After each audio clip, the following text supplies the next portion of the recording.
Well, it's a power given to local authorities under the Housing Act to designate geographical areas within their authorities in which all private landlords have to have a licence from the council to operate.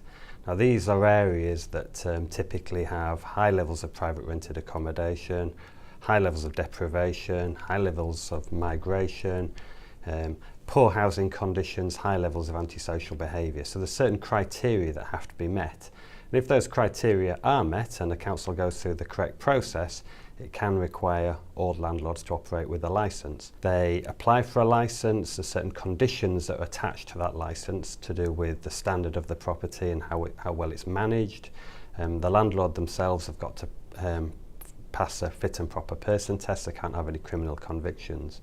All properties are inspected by the local authority to ensure they meet those conditions within the licence. Lots of extra work for council, so in return for doing this, the government allow councils to levy a fee, a licence fee, and the money that's obtained from that fee is ring-fenced and recycled and spent by the local authority to pay additional staff to undertake the work.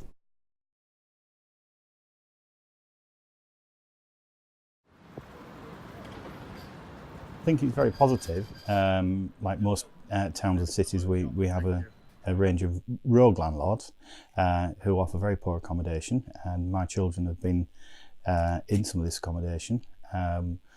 We've looked at it from a different perspective insofar as ensuring that we meet minimum standards, but also we've welcomed somebody looking over our shoulder to make sure that we are meeting those standards and where possible exceeding them. All in all, it's been, I believe, a positive experience for our tenants and us as landlords. When we first set up the Community Impact Team, which is a multi-agency team working down here in Town Hall, it was all based around the Castle Ward, and that was due to the fact that we had a lot of houses of multiple occupation.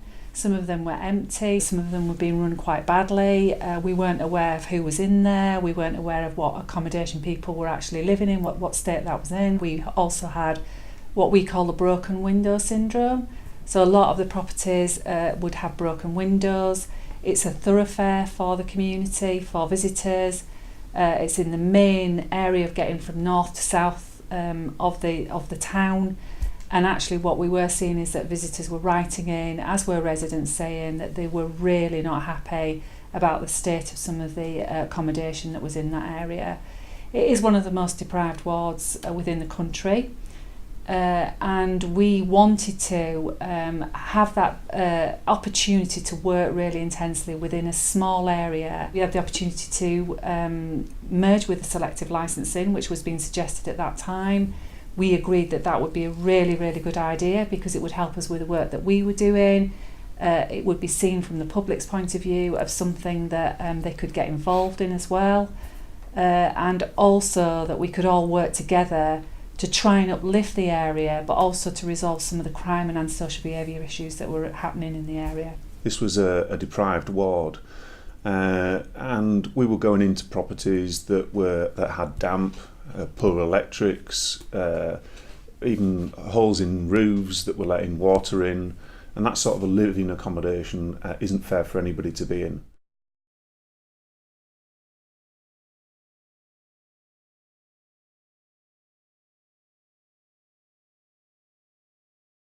As a former estate agent, I had dealt with and then refused to deal with some landlords who weren't offering decent accommodation, and it wasn't right and proper that people were living in less than, or they were living in substandard accommodation where they were paying in excessive rents. So bringing this scheme in at least qualifies them to get a better place.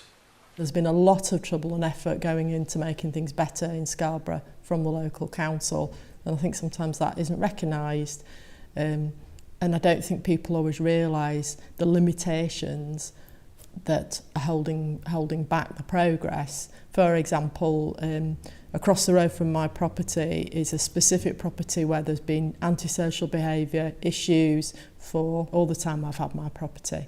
And the substandard housing was the root of it, because they couldn't get proper tenants because it wasn't nice enough to live in, so they'd just sort of be able to house people who who were just sort of basically virtually squatting. I think it's going to have a positive impact on the quality of housing that's there, because we do have some rogue landlords who will expect people to live in unacceptably badly maintained, badly heated,